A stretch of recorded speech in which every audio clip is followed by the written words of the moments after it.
نے لائبریریز کے اندر رکھنی ہے۔ جناب ڈپٹی سپیکر سر، اگر اس قائد اعظم یونیورسٹی کا جو شعبہ فزکس ہے اس کا نام چینج نہ کیا گیا، میں ہر روز یہاں احتجاج بھی کروں گا۔ اور دوسری سب سے بڑی بات جو قرارداد میں لے کے آنا چاہ رہا ہوں، میں یہ چاہ رہا ہوں کہ افواج پاکستان کے اندر قادیانیوں کی بھرتی پر پابندی لگائی جائے، ایم ڈیوں کی بھرتی پر پابندی لگائی جائے، لوری گروپ کی پابندی لگائی جائے، اس لیے کہ ان کے دین میں، ان کے جھوٹے مذہب کے اندر جہاد فی سبیل اللہ کا کانسیپٹ نہیں ہے۔ اور کتنا ظلم ہوا کہ جب 1971 کی ہم جنگ لڑ رہے ہیں، 10 کور کمانڈر جنرل عبدالعلی قادیانی، اس کا بھائی قادیانی، اور میں تو حیران ہوں، Chaudhry Zafarullah air force کا چیف، وہ قادیانی۔ کیا یہ لوگ جو ہمارے نبی کے ختم نبوت پر صلی اللہ علیہ وآلہ وسلم رقیق حملے کرتے ہیں، کیا اس کے نام پہ یہ بننے والے ملک سے وفادار ہوں گے؟ اتنی جرات سے کوئی بات نہیں کرے گا۔ جناب ڈپٹی سپیکر سر، آج وقت ہے، آج فیصلہ لے لو، ورنہ یہ زندگی بڑی مختصر ہے۔ ٹریلین ایئرز کا سفر قبر کے اندر ہے، عالم برزخ ہے، روز محشر ہے، شفاعت ہے، ایک طرف جنت ہے، ایک طرف دوزخ ہے۔ آج فیصلہ کر لو کہ نبی کے دشمنوں کو اس ملک کے اندر ہم اہم عہدوں پر نہیں دیکھنا چاہتے۔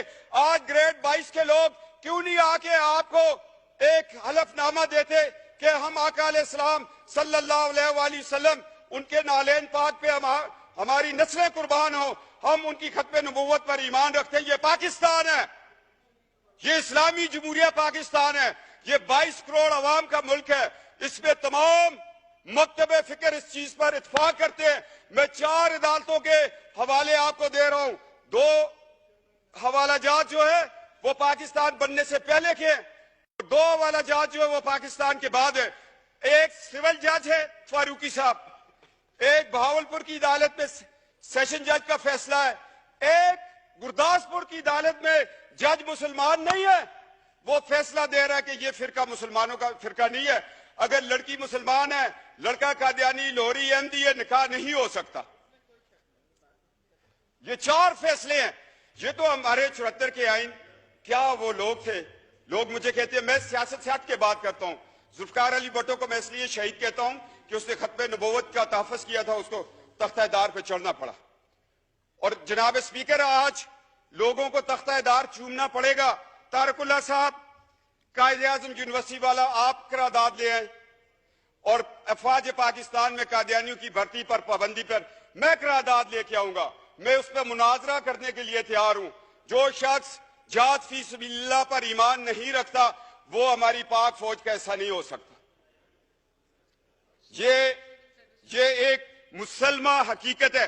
اگر آپ لوگ اس سے آنکھیں چرائیں گے، یہ دنیا میں بھی ذلت ہے، آخرت میں بھی ذلت ہے۔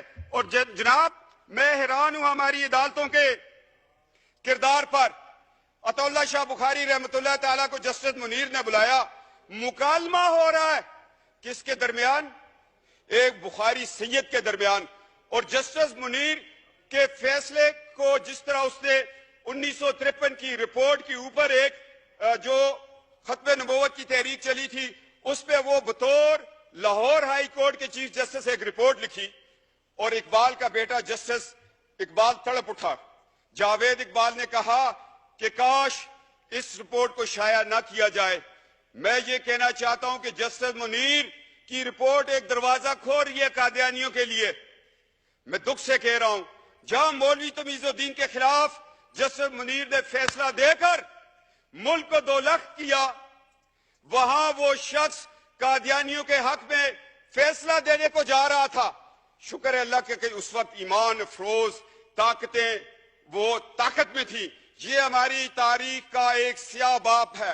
اگر جسٹس منیر کو ہم دیکھیں اور اس سے چلتے چلتے ایوب خان کے دور کو دیکھیں، جسٹس منیر ایوب خان کا دست تو بازو بنا، اور جب ہم مشرف تک آتے ہیں پھر ہمیں کون ملتا ہے؟ کہیں ہمیں ڈوگر کورٹس ملتی ہیں، کہیں ہمیں جسٹس ارشاد ملتا ہے۔ کیا یہ لوگ کل، یہ تو آج ان کی 3 سال کی نوکریاں ختم ہو گئی ہیں، کیا ان کو یہ حق حاصل تھا کہ یہ قادیانیوں، مرتدوں، احمدیوں، لاہوریوں کو یہ اپنے قانون کے نیچے بٹھا کر ان کو ایک دفاع دیتے؟ اس سارے بیک گراؤنڈ کو میں ذہن میں رکھتے ہوئے میں آج ڈپٹی اسپیکر سر ریکویسٹ کر رہا ہوں 22 کروڑ کی اسمبلی کو کہ خدا کے لیے ہمارے عدلیہ کے اندر جو لوگ بیٹھے ہوئے ان کا بھی عقیدہ ختم نبوت پہ سرٹیفکیٹ کو دستخط کروانا چاہیے. کیا کہ یہ ماضی میں یہ لوگ اس فرقے سے تعلق تو نہیں رکھتے تھے یا چھپ کے ہماری صفوں میں بیٹھ کے ہیں؟ کیا یہ قرآن اور سنت کے مطابق ہمارے فیصلے کریں گے؟ آج ہمیں عدلیہ کے نظام میں بھی یہ تبدیلی لانی پڑے گی, افواج پاکستان کی بھرتی میں لانی پڑے گی, اور میں کہتا ہوں نادرا والوں کو اب بتانا پڑے گا کہ جو لوگ ڈیول نیشنل ہیں, ہمارا پاسپورٹ بھی رکھا ہوا ہے, برطانیہ کا بھی رکھا ہوا ہے, امریکہ کا بھی رکھا ہے, باقی ممالک کا رکھا ہے, کیا ان لوگوں پہ کوئی کڑی نظر رکھ رہا ہے کہ وہ ان ملکوں سے اسرائیل کو وزٹ کرتے ہوں؟ اور ہمارا ملک, ہم ایک ایٹمی پاکستان ہے, ہم نے ایٹامک انرجی کمیشن کو بچانا ہے, ان سازشوں سے بچانا ہے. لہذا تحفظ ختم نبوت کا قانون الیکشن کمیشن کو بھی بتانا پڑے گا, اور ہر پارٹی کو چاہیے کہ جب وہ ٹکٹ دے تو ساتھ ایک سرٹیفکیٹ اقرار نامہ وہاں پہ بھی لیا جائے کہ میں آقا علیہ السلام محبوب خدا نبی برحق پر, اس کی ختم نبوت پر یا خاتم النبیین پر میں ایمان رکھتا ہوں, پھر اس کو ٹکٹ دیا جائے, پھر یہ بات آگے چلے. میں چاہتا ہوں کہ جو ہمارے ایٹامک انرجی کمیشن ہے اس پہ بھی کام کیا جائے. ایجنسیاں ہم ایم این ایز کے پیچھے نہ دوڑیں, ہمارے ٹیلی فون نہ ریکارڈ کریں. ہمیں تو الحمدللہ ایک لاکھ لوگوں نے بیعت کر کے یہاں بھیجا ہوا ہے. ہمیں تو ایک لاکھ لوگوں کا اعتماد ہے, وہ خواہ کسی بھی پارٹی سے ہوں. ہمیں تو صادق و امین اسی دن کہہ دیتے ہیں لوگ جب رات کو بکسے کھلتے ہیں. ہمیں کسی سے صادق و امین کا سرٹیفکیٹ نہیں چاہیے. ہمارے ماں باپ کی تربیت ہی ہمارے لیے صادق و امین ہے. کیوں شاہ محمود قریشی صاحب, جن آستانوں پہ ہم بیٹھ کر لوگوں کو فیض دیتے ہیں, اس سے بڑا صادق و امین کا سبق کوئی اور دے گا ہمیں؟ تو جناب ڈپٹی اسپیکر, آج تاریخ کے اوراق میں 4 پوائنٹ لے کے آ گیا ہوں. آپ اس کے کسٹوڈین ہیں. ایک تو قائد اعظم یونیورسٹی میں فزکس ڈپارٹمنٹ کے نام کو کسی مسلمان کے نام پہ رکھے. افواج پاکستان کے اندر قادیانیوں کی بھرتی پر پابندی لگائیں. گریڈ 22 کا افسر بھی آ کر جہاں پر بتائے گا کہ میں عقیدہ ختم نبوت پر ایمان رکھتا ہوں. پاکستان ایٹامک انرجی کمیشن میں ان پہ پابندی لگائے. ایک احساس ادارہ ہے, اس میں کوئی ایسا شخص بیٹھا ہو جو نظریہ پاکستان کے خلاف ہو, جو بنگلہ دیش بندے پر ربوے میں چراغاں کر رہا ہو, جو پاکستان کے ساتھ ہونے والی 12 اکتوبر کو جب مارچ لا لگا, آئین توڑ دیا گیا, یہ لوگ خوشیاں منا رہے تھے کہ جس آئین نے ہمیں کافر قرار دیا وہ ٹوٹ گیا.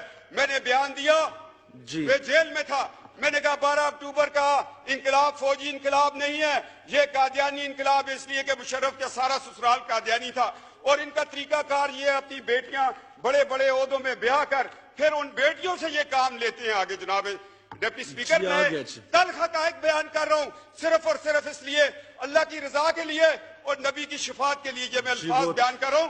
میں بطور ایک آستانے کے ایک خانوادہ ہونے کی نیت سے, اس حیثیت سے میرے اوپر یہ فرض ہے, میری رگوں میں جو خون علی دوڑ رہا ہے وہ کہتے ہیں حق و صداقت کی بات کرو, چھوڑ دو اس ایم این اے شپ کو, چھوڑ دو اس دنیا کی رفت کو, اس عزت کو. تمہارے لیے اللہ نے اور عزتیں اور رفتیں رکھی ہوئی ہیں. جناب ڈپٹی اسپیکر, یہ کردار آپ کو بھی ادا کرنا پڑے گا. یہ 4 میرے پوائنٹ ہیں. اگر یہ طارق اللہ صاحب اور یہ سارے مل کے انشاءاللہ تعالی شاہ محمود قریشی صاحب سیاست سے ہٹ کے میرے ساتھ اس بات پہ چلیں گے, تو کل جب ان کے بزرگوں کا عرس ہوگا تو میں جا کے وہاں پر اس چیز کی شہادت دوں گا. جناب ڈپٹی اسپیکر, اب ہمیں 2 دن میں جواب چاہیے, ورنہ ہاؤس کا سینس لے لیں.